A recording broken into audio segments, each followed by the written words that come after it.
Hi, everyone. Welcome back to the Pot Smoker's Bible. My name is Zion. I'm the author of the Pot Smoker's Bible, which contains the prophetic book of Zion, where I get my name and authority. It comes from the Ketuvim, or Old Testament of the Christian Bible. I used my Uncle King James's version of the Christian Bible in order to put together the prophecy of Israel line by line and precept by precept as directed by the prophet Isaiah. It became the Book of Zion, which is the book about me. And it's a self fulfilling prophecy because the prophecy foretells the writing of the book and its publication. And since I've already published the book, it's done. This is just me reading it for the second time. Today I'm reading it. I'm reading on the 15th chapter of the Pot Smoker's Bible, and it contains the 12th chapter of the Book of Zion. It's called the Priests of Zion. Now, I was in the middle of the general discussion, and I'm going to just take up where I left off. Our purpose is to take care of humanity. When we begin to do so, we will be rewarded for defying the government.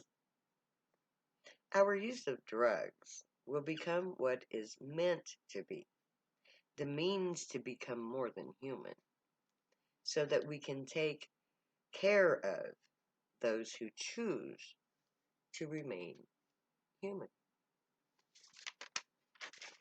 Each and every person who uses drugs has been purified through suffering.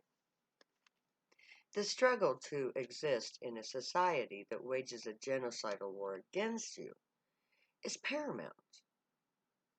It dictates your life. You have to forsake everything for this life. Nothing can be more important than the calling. When we become Zionites, we are rejected by everyone around us. Our families seek to change us back into what we were before we got high. We are punished, ridiculed, made to feel shame. We are hated even by those who claim to be most dear to us. And all just because we do drugs. Everyone around us watches us to try to catch us in the act of having or doing drugs or doing something else illegal. Our friends are also made to feel unwelcome to those around us. We are isolated from others. Only others like ourselves treat us with any kind of decency at all. We are forced to hide our activities in order to be safe from prying eyes. We are denied all of the basic services by governments. We are stripped of our rights. We are hunted down, given a mockery of a trial, and sent to prison, stripped of our possessions. Or worse, put on probation or sent to the trap that is drug court, or the joke that is rehabilitation. The government takes everything from us instead of providing anything for us. Our children are taught in school to tell the authorities what we are doing at home. Our own flesh and blood are asked to dishonor us, narc on us, their own parents. They seek to brainwash them against their own family members. Our children are literally turned against us because they are taught to do so by the state. Those same children are sold into slavery called foster care. The state pays trained, indoctrinated strangers to brainwash our children. I went through that indoctrination, by the way, so I know exactly what I'm talking about. They are treated, these children, for the most cases, as a source of income. Some are treated far worse than they were treated by their loving parents. A lucky few are actually treated well. This suffering strips us of worldly cares. We are forced to conduct ourselves with care. We have to do the right thing, always, in order to be safe. This need to be seen doing right forces us to end negative activities because we are watched for such reasons. So we become like monks. Our needs basic, our lives simple. Once we are stripped of worldly things, we open ourselves up to our inner world. Drugs expand your mind. We perceive things differently. There is a quiet stillness within. A voice is there. It speaks beautiful truths. This is the beginning of wisdom. I wish the rest of society could see my people as we truly are. When we are together, our conversations are engrossing. Everything we do is enhanced. Our emotions are free to be felt. We laugh, we sing, we talk, we play. We are, for the most part, peaceful. You do not know my people at all. We are awesome. Our long struggle as outcasts of society has made us into the best possible people that we can be. We are free of the false values of society. We care only for each other, humanity, and the joy of living. We have much to teach humanity about what it means to be human.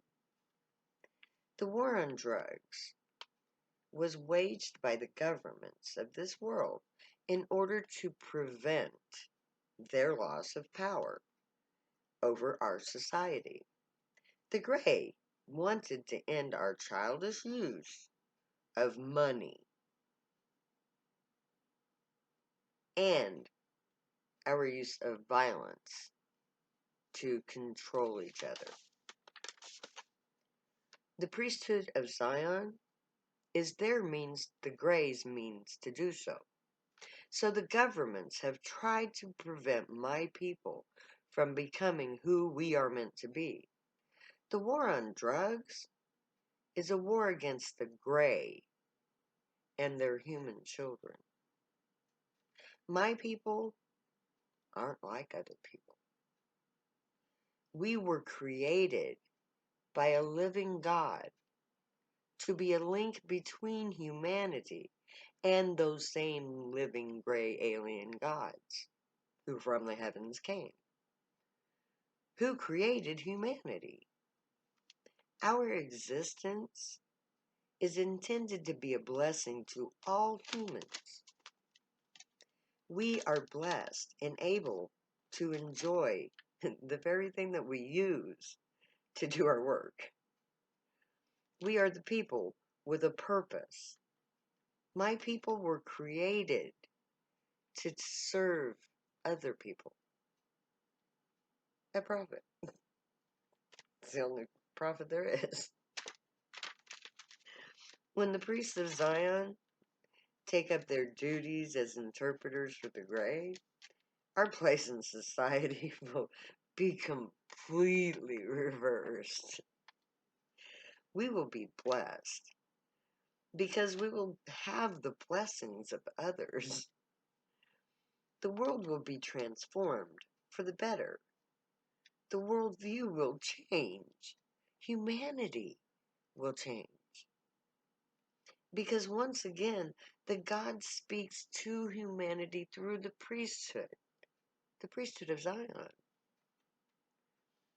Isaiah 41, 27 and 28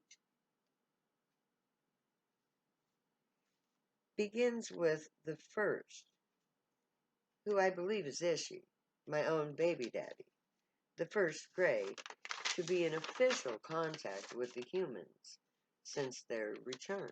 Ishi, as the father of Rihanna, the first child, was promoted to the Council of the Gray.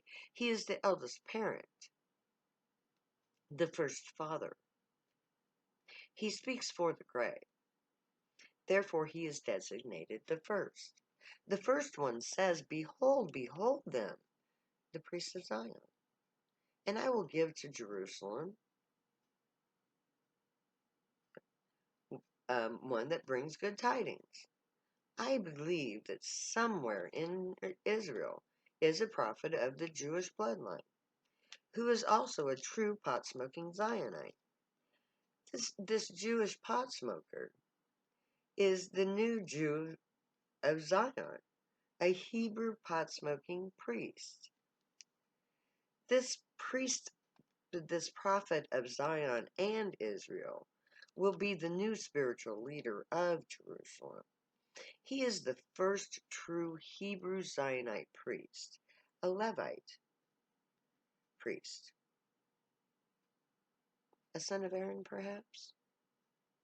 It would be fitting for there to be a Levite to run the temple at Jerusalem, a true-blooded Levite, to honor both nations of the humans and the Greys. Verse 28 speaks of the lack of the Zionite Hebrew male who were willing to be the prophet of the Grey. As observed in a prior chapter, we know that the Grey did try to find a man to be the prophet from among the Zionite people. That search began, no doubt, in Israel. Then it went worldwide, no doubt. But no man was willing to take on the role of prophet of the Grey, which is going to bring us to Isaiah 32:15 to 18. Until the Spirit be poured upon, that's Zion 12:3 to 6, sorry. Until the Spirit be poured upon us from on high, and the wilderness be a fruitful field, and the work of righteousness be peace, and the effort of righteousness, quietness and assurance forever. And my people shall dwell in a peaceful habitation, and in sure dwellings, and in quiet resting places. Now, Isaiah tells us here that there is no prophet until the spiritual awakening comes. The spiritual awakening that comes when you get high for the first time. So it's telling us that the ability to be a prophet comes from on high. The priests get high in order to communicate with the Grey. The works of righteousness is peace, the way of resolving issues. When we get high, we become peaceful. Our thoughts and actions are to ensure peace. We are the flower children of the 60s. We are the people who make a lot of noise, but at heart we are peaceful, loving, and a brotherhood. Our righteousness is our peaceful core. So, may the Grey watch over you, guide you, protect you, and keep you from all harm. May they teach you right from wrong, and may you be worthy of them. May your thoughts, words, and deeds reflect truth, good, and light, the unicorn way. Pray to the Grey. They'll answer you if they can hear you. If so, in the meantime, pursue your joy. It'll make you happy. Stay happy and high. Know I love you all. See you soon. Later. I'll never say goodbye.